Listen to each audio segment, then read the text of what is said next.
Marcus Rashford a acheté cette Rolls-Royce pour 700 000 livres sterling. Il a ensuite eu un accident et est allé à sa vente aux enchères de récupération et je l'ai acheté. Oh mon Dieu! Pour 184 000 livres sterling. Plus tard, j'ai découvert que les pièces Mansory sont excessivement chères. 2600 livres. Ça représente 2000 livres sterling. 3200 livres. Pour ça? Mais si cette voiture est si chère, c'est parce que c'est une Mansory. Je pense donc que je n'aurai pas d'autre choix que de les remplacer. Mais ce que nous ne savions pas, c'est ce qui s'est réellement passé la nuit de l'accident. Mais aujourd'hui, on a découvert la vérité. Rashford a regardé la vidéo. Puis son équipe m'a contacté et m'a donné des informations essentielles. Quand j'ai récupéré la voiture, nous avions vraiment du mal à la faire démarrer. Allez, Rolls-Royce. Allez! Nous avions tout essayé. Encore et encore. Quelque chose l'en empêche. Mais ensuite... Oh, je sais ce que c'est! Nous avons fini par la faire démarrer. Nous pensions que la raison pour laquelle elle n'avait pas démarré la première fois était liée à la pression des freins. Vous devez appuyer sur le frein avant d'appuyer sur le bouton de démarrage. Et avec la conduite de frein arrachée à l'arrière, nous n'avions pas beaucoup de pression de freinage. Mais nous avons serré la conduite de frein après l'avoir fait démarrer la première fois. Et elle ne démarrait toujours pas. Mais maintenant, nous avons trouvé la véritable raison pour laquelle elle ne démarrait pas. La voiture a un fantôme. Un anti-démarrage fantôme est installé par une entreprise tierce. Et il est là pour empêcher les vols. Même si quelqu'un montait dans la voiture avec la clé, il ne pourrait pas la démarrer, à moins d'avoir le code spécial à saisir avant d'appuyer sur le bouton Start. Mais maintenant, j'ai le code secret. Alors, je vais l'insérer et on verra ensuite si ça démarre après avoir mis le code. Matt, ne regarde pas. Alors, tu dis quoi? Allez. Il y a les warnings.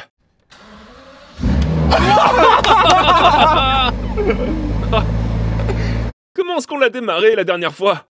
Avec le fantôme? Oh mon Dieu. On est resté là pendant des heures. On a passé des heures à essayer. En tout cas, voilà un problème résolu. Maintenant, je pense que... nous avons beaucoup plus à faire. Eh bien, c'est un poids en moins sur mes épaules. Mais n'oublions pas que cette voiture est vraiment très abîmée. Et je crains qu'il y ait encore plus de dégâts que nous ne pouvons pas encore voir. Je ne sais même pas par où commencer. Ça va être une toute nouvelle expérience. J'ai jamais travaillé sur une Rolls-Royce auparavant. Qui l'a fait? Je pense que nous allons aussi apprendre beaucoup de choses. Mais toutes ces pièces endommagées doivent être enlevées parce que, eh bien, elles ne restent pas en place. Premier boulon. Ouh! Nous allons commencer à décaper le bas de la voiture, y compris le pot d'échappement, sur lequel mon père est en train de travailler. Ensuite, nous allons retirer tout ce qui est cassé. Et une fois que nous aurons enlevé tout cela, nous devrions pouvoir mesurer les points du châssis pour voir si tout est droit. On enlève le pot d'échappement, qui est un pot d'échappement Mansory. 5500 livres sterling juste pour la partie arrière, et la partie avant est également endommagée. J'espère que nous pourrons réparer ce problème. Tu sais quoi? Quand il était petit, c'était un grand supporter de Manchester United. Ouais, je l'étais. C'est vrai? Ouais. Supporter de la gloire. J'aurais plutôt dû être un supporter de Mansory, parce qu'il y a encore plus de pièces Mansory endommagées. Et maintenant, je dois retirer le bouclier thermique, ce qui pourrait révéler encore plus de dégâts en dessous. Wow! Heureusement, cette fois-ci, le plancher du coffre a l'air correct par endroits, parce que sur le bord, il est tout cabossé, et je ne pense pas qu'il soit possible d'y remédier. Ainsi que le sous-châssis arrière, qui est complètement déchiré. Et vous pouvez voir ici qu'un arbre de transmission a été arraché du différentiel. Comme je l'ai mentionné, le plan est de retirer le sous-châssis arrière pour pouvoir inspecter l'arrière de la voiture. Mon père est donc en train de défaire l'arbre d'hélice, qui transfère l'entraînement du moteur aux roues arrière, ou au différentiel. Et avec le différentiel desserré, nous pouvons l'abaisser.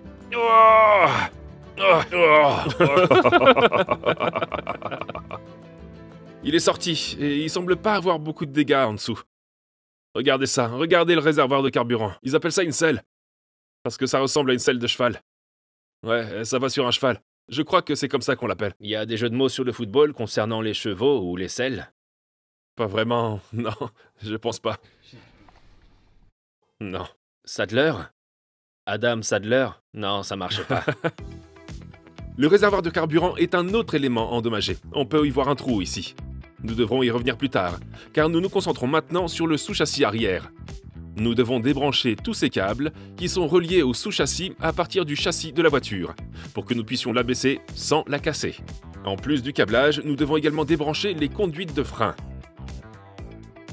Et une autre chose que je n'ai jamais vue auparavant, ce sont ces conduites hydrauliques qui vont à la barre anti-roulis. Je suppose que ces éléments ne sont là que pour rigidifier la suspension car la voiture est très lourde. Mais comme ceux-ci sont fixés au châssis, nous allons devoir les enlever. Il ne devrait plus y avoir que 4 boulons qui maintiennent ce sous-châssis à la voiture. Ce qui nous inquiète, c'est est-ce que ces 4 boulons seront-ils toujours alignés les uns par rapport aux autres? Nous devrons mesurer la distance entre chacun d'eux une fois que nous l'aurons noté. Celui-là est inquiétant parce que il a l'air... Je veux dire, regardez.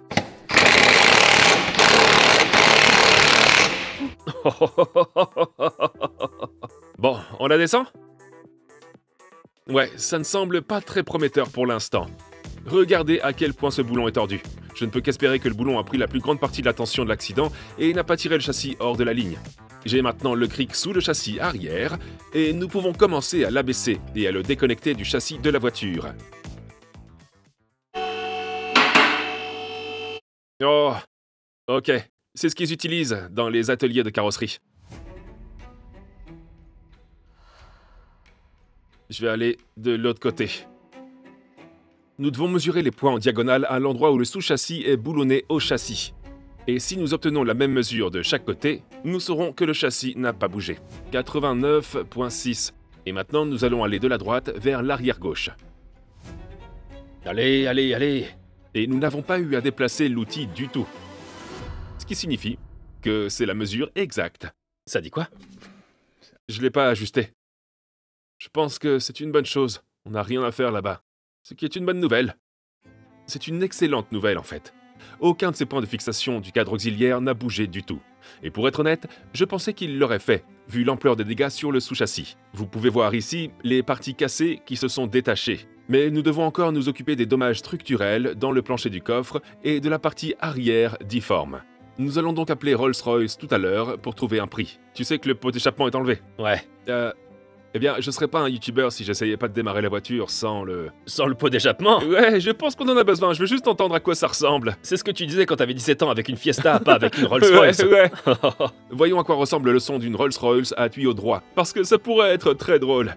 Je fais juste le fantôme. Je sais pas à quel point ce sera bruyant, mais c'est comme... Non, c'est pas si bruyant que ça. Ça a l'air bien.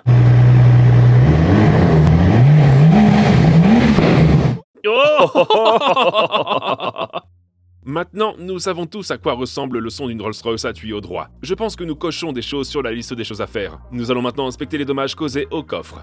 Comment il s'est abîmé à ce point? Elle a heurté un poteau. Elle a pas fait de tête à queue. Si, elle a touché le poteau. Et ensuite s'est retrouvée au fond des filets. Oh. Quand vous essayez de fermer le coffre, il ne s'aligne pas du tout.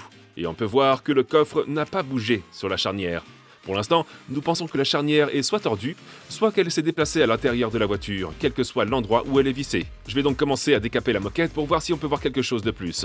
C'est quoi tout ça? On dirait une PlayStation 2. Regarde! Oh non! Oh, il est endommagé. Tu penses qu'il fonctionne encore? J'ai maintenant une meilleure vue de la charnière et je peux voir qu'elle est boulonnée à la tablette arrière. Et pour atteindre ces boulons, je dois démonter l'intérieur. Mais je pense sincèrement que cette charnière est tordue. Et puis, il y a tout ça à régler.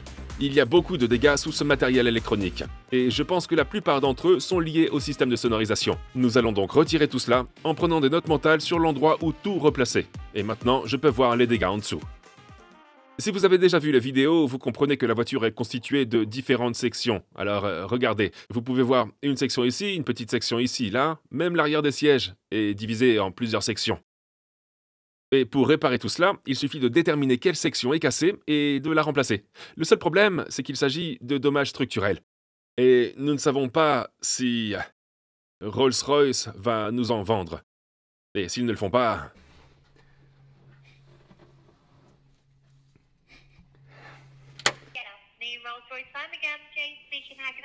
Maintenant, je suis en train d'appeler Rolls-Royce pour essayer de commander une custode arrière parce que parfois les fabricants ne vous vendent pas de pièces structurelles.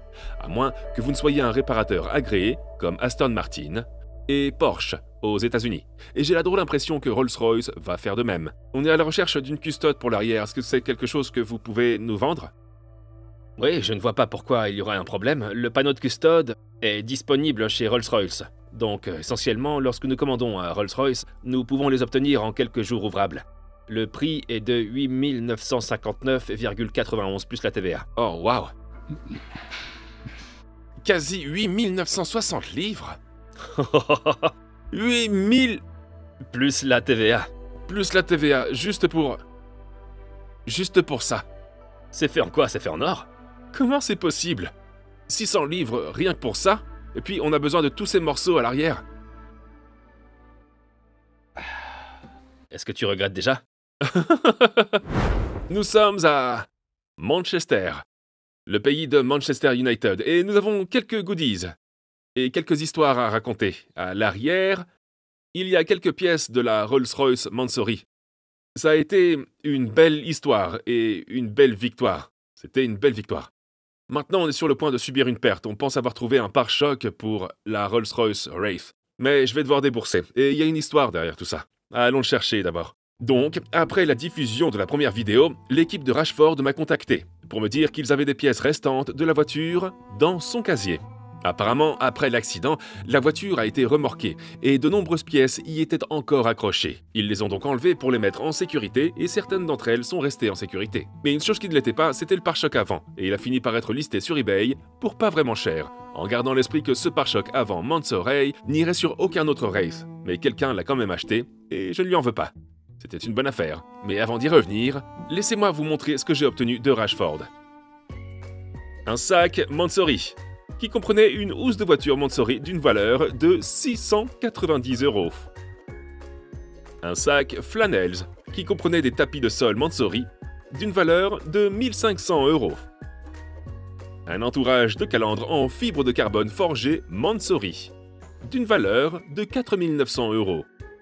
Et un tapis de sol de coffre Mansory d'une valeur de 760 €. Une calandre Rolls-Royce Rave avec les inserts et le badge Mansory. Et le prix? Inconnu. Un enjoliveur de roue Mansory d'une valeur de 129 €. L'esprit de l'extase en noir. Prix? Inconnu. Maintenant, je veux dire merci à l'équipe de Rashford de nous avoir donné tout cela parce qu'ils n'étaient pas obligés de le faire, mais cela nous a permis d'économiser tellement d'argent. Mais ils nous ont donné aussi plus d'informations sur l'accident. Voici l'original, le véritable pare-choc de la Rolls-Royce. Nous allons vous expliquer l'histoire, mais elle... il y a une fissure ici et une bosse. Il est légèrement abîmé. Mais tout cela, nous le savons, coûte extrêmement cher. Nous avons donc fait quelques économies. Mais encore, laissez-moi vous expliquer. Il s'avère que le gars qui a acheté le pare-choc sur eBay était également en train d'enchérir sur la voiture, et le voulait juste au cas où il l'aurait gagné. Il l'a donc mise en vente sur le marketplace de Facebook pour 3000 livres sterling. Ce qui, à vrai dire, est un prix raisonnable. Cette chose vaut 12 000 livres sterling sans les éléments supplémentaires. Alors je l'ai acheté. Mais à mon avis, quelqu'un a été un peu vilain ici, et le pare-choc aurait dû rester avec la voiture depuis le début. Et puis, les morceaux supplémentaires, comme ce morceau de fibre de carbone sur le côté, 4 600 €. Donc c'est 12 000 €, 4 600 pour les deux. Et ce splitter avant est extra. Je sais même pas. Il faudra probablement compter environ 20 000 livres sterling pour ce pare-choc avant. Et en plus de cela, à l'intérieur de tout ça, il y a des sortes de feux de jour. Mais il y a une chose que nous n'avons toujours pas. Les parapluies. Ils sont pas là? Nous n'avons toujours pas les parapluies. Qui les a? Quelqu'un les a... Quelqu'un a les parapluies. Je ne vais pas m'arrêter tant que nous n'aurons pas obtenu ces parapluies. La prochaine chose que nous devons enlever, c'est le réservoir d'essence cassé par en dessous, parce que beaucoup de choses sont tordues. Darren Bent est complètement tordu. J'ai ensuite retiré les tuyaux de remplissage du réservoir. Oh non! Mais il devrait pas y avoir de carburant dans le réservoir. T'as dit que c'était sale, ça? Mais non. Oh, mais si! Ok, les jeux de mots sur le football deviennent de plus en plus mauvais à chaque minute. Une fois les tuyaux enlevés, nous pouvons maintenant commencer à descendre le réservoir, en n'oubliant pas de débrancher les connecteurs électriques qui vont à la pompe à carburant qui se trouve dans le réservoir. Maintenant, j'ai mentionné plus tôt que Rashford avait vu la vidéo. Et son équipe a dit qu'il était un peu contrarié, parce que l'accident n'était pas de sa faute. Et je le crois. Les assureurs ont effectivement payé, et ce n'est pas son assurance. qui a payé les dégâts. C'est l'assurance de la dame de 75 ans qui a provoqué l'accident. Laissez-moi vous expliquer comment l'accident s'est produit. C'est sur cette route que l'accident s'est produit. Maintenant, plus haut, le chemin se divise en deux. D'après ce que j'ai compris, la personne de 75 ans conduisait sur la voie de gauche, et Rashford s'est déplacé sur la voie de droite. Mais plus loin sur la route, elle est allée s'insérer dans la voie de droite et a percuté la voiture de Marcus, l'envoyant en vrille et défonçant les poteaux ici. Heureusement, tous deux s'en sont sortis, mais on jugeait que c'était de la faute de la dame de 75 ans. Alors, si l'assurance a payé, comment se fait-il qu'elle ne soit pas catégorisée? C'est une toute autre histoire en soi. Et il y a apparemment une faille juridique. Nous avons trouvé quelqu'un qui peut nous expliquer tout cela. Mais avant d'aborder cette histoire, nous avons un sous-châssis avant à retirer, car vous pouvez voir ici qu'il est complètement déchiré. Et beaucoup des bras qui s'y attachent sont également tordus. La première chose à faire, ce sont les roues. Ensuite, on retire la doublure de la voûte. Plus de dégâts structurels, j'avais même pas remarqué. Regardez ça. Oh. Après cela, l'étrier avant se détache, ainsi que toutes les conduites de frein et les connecteurs électriques qui y sont reliés. N'oubliez pas que cette voiture n'a fait que 1600 km, donc une grande partie est pratiquement neuve, et nous voulons la garder ainsi pour pouvoir la réinstaller.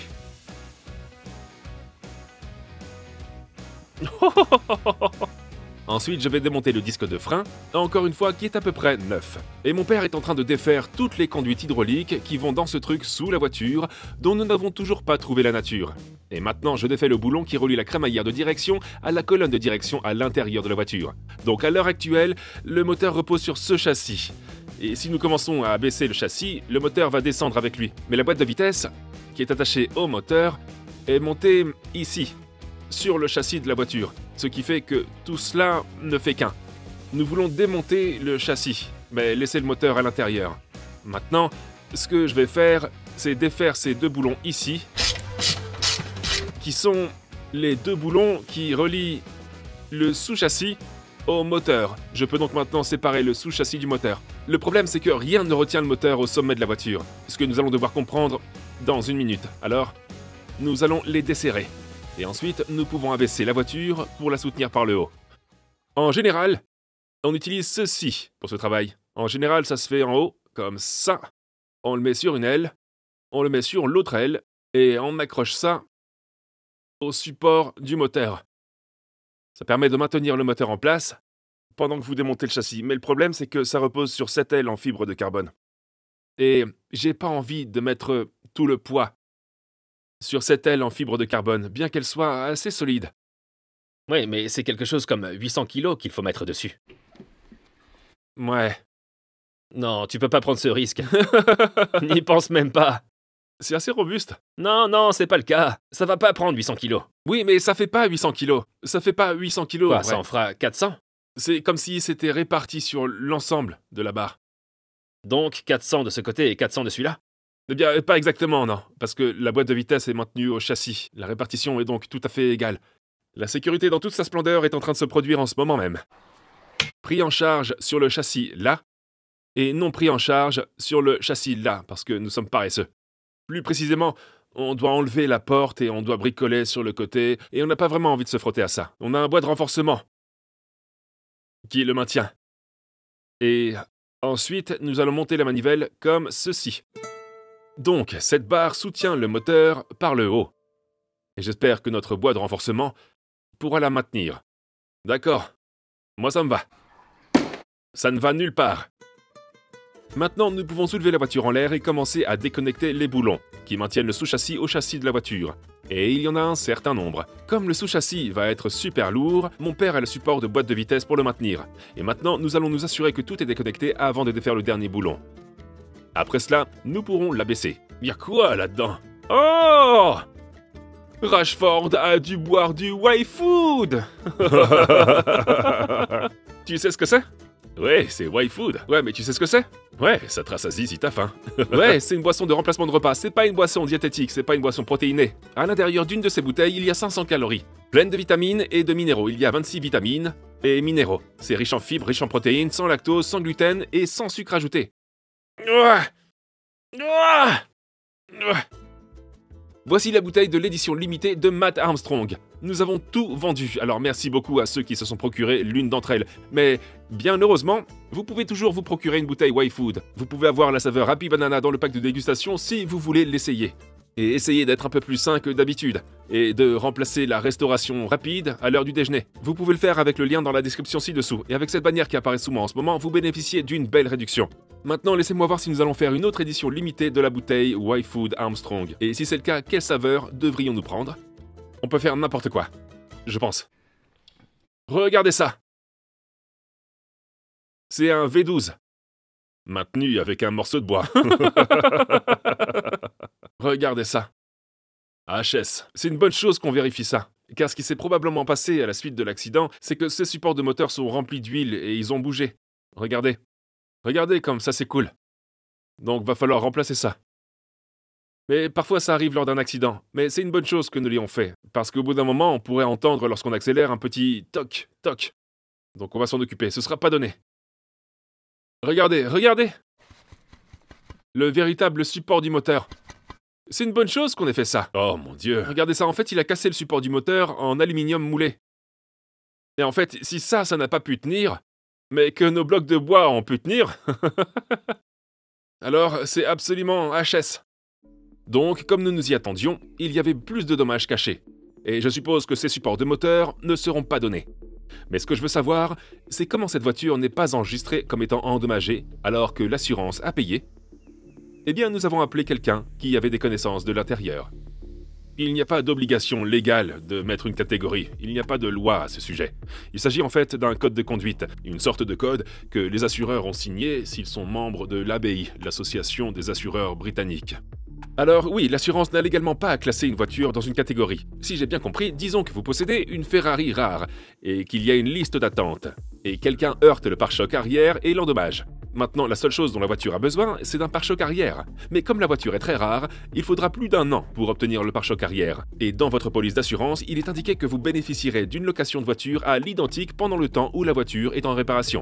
Et ce n'est pas financièrement viable pour l'assurance. La voiture sera en réparation pendant plus d'1 an et pendant cette année, l'assurance paiera la location de voiture du client. Ils finissent donc par radier la voiture, ce qui vous permet d'obtenir un remboursement complet pour la voiture. Mais ils ne la classent pas, parce que lorsque la voiture est vendue aux enchères, elle est susceptible de rapporter plus d'argent, et l'assurance n'est donc pas autant touchée. Donc, vous pensez essentiellement que ils ne catégorisent pas la voiture pour favoriser la vente d'occasion lors de la vente aux enchères, c'est ça? C'est exactement ce qu'ils ont fait, il n'y a pas de doute là-dessus. Il ne fait aucun doute qu'ils ont fait ça. Il a ensuite expliqué comment les fabricants peuvent avoir une influence sur la catégorie de la voiture. Mais je peux vous expliquer cela sur la chaîne de Mark II, alors assurez-vous de vous abonner aux deux chaînes. Maintenant, voyons comment nous allons réparer cette chose. La crémaillère de direction, ici, semble correcte, à part l'extrémité de la tige de la trappe qui est tordue. Ça, c'est cassé, ce bras est aussi cassé. La jambe de suspension est cassée de ce côté parce qu'elle est censée ressembler à ça, de ce côté. Et ce sous-châssis est également cassé, comme s'il était cassé par en dessous. Et puis, il faut aussi des supports de moteur. Ça va définitivement coûter très cher. Et puis en plus, nous avons besoin de pièces Mansory. Je me suis vraiment mis dedans. Alors il n'y a pas de retour en arrière possible. Je pense sincèrement que notre option avec l'autre voiture sera la meilleure. Ce sera la meilleure option. Je pense pas qu'il y ait d'autres solutions.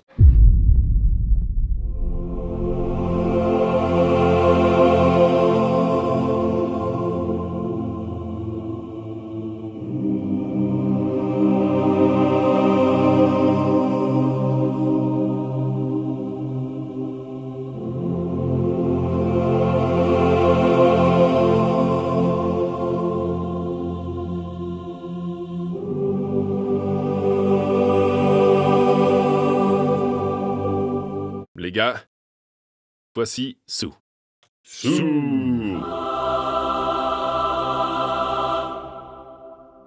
Bien. Je ne voulais pas avoir à le faire, mais Anna nous a donné le feu vert. Parce qu'on l'a pas fait. C'était la seule chose. C'était le seul truc que nous pouvions faire. Voici une Range Rover, elle est plus ancienne. C'est pas une Range Rover. Une Range Rover, ouais, une Rolls-Royce. Sue. Est une Range Rover. C'est pas une Range Rover. Il est bouleversé, il n'arrête pas de se tromper de voiture. Sue. C'est une Rolls-Royce de 2015. Elle a 9 ans. Nous n'avions pas d'autre choix. J'ai essayé de trouver des Rolls-Royce endommagées, accidentées, mais j'en trouve pas. Elles sont toutes classées dans la catégorie B. Et dans cette catégorie, elles peuvent pas être remises en circulation. Et pour acheter une voiture de catégorie B, vous devez avoir un permis de casseur. Bref, nous avons essayé d'en trouver une avec des dégâts d'inondation ou de problèmes de moteur. On ne pouvait pas. Financièrement, c'est notre seule option. Maintenant, si vous regardez, les plus vieilles Rolls-Royce se dévaluent beaucoup. Le modèle de 2015 se vend aux alentours de 90 000 livres. Ce qui reste cher pour une voiture, sans aucun doute. Mais c'est beaucoup mieux que 350 000 livres. Et j'ai eu Sue pour 97 000 livres sterling. Et c'est comme... je ne peux même pas exprimer à quel point cela va me faire grincer des dents. Parce qu'à partir du moment où Sue entre dans cette rampe, elle sera démontée et il n'y a aucune chance que je récupère un jour cet argent. Ça va à l'encontre de tout ce que j'ai toujours fait. Mais vu le nombre de voitures que nous remettons en circulation, je pense qu'on va devoir faire une perte sur ce coup-là. C'est la seule façon de procéder sur le plan financier. Ce qui est sûr, c'est que tout n'est pas rose à partir de maintenant. Si Sue est moins cher, c'est parce que c'est le modèle précédent. Vous remarquez donc que les phares sont ceux d'avant le lifting. Ainsi, le pare-choc avant est différent et les phares sont différents. Il y a des éléments qui sont différents, mais en général, nous espérons que le sous-châssis avant, toute la suspension, les portes, le quartier arrière seront les mêmes. Ce sont les pièces dont nous avons besoin. En plus, les pièces que nous n'utilisons pas, nous pouvons les vendre, ce qui est vraiment très précieux. Nous espérons seulement que les gens en auront besoin. Le moteur vaut 30 000 livres sterling tel qu'il est avec la boîte de vitesse. Nous aurons toujours l'ensemble de l'intérieur. Nous devrions pouvoir récupérer notre argent en vendant les pièces que nous n'utilisons pas. Et cette somme s'élève à 97 000 livres sterling. Celle de Rashford m'a coûté 184 000 livres sterling. Nous ne savons pas encore combien vont coûter toutes les pièces Mansory.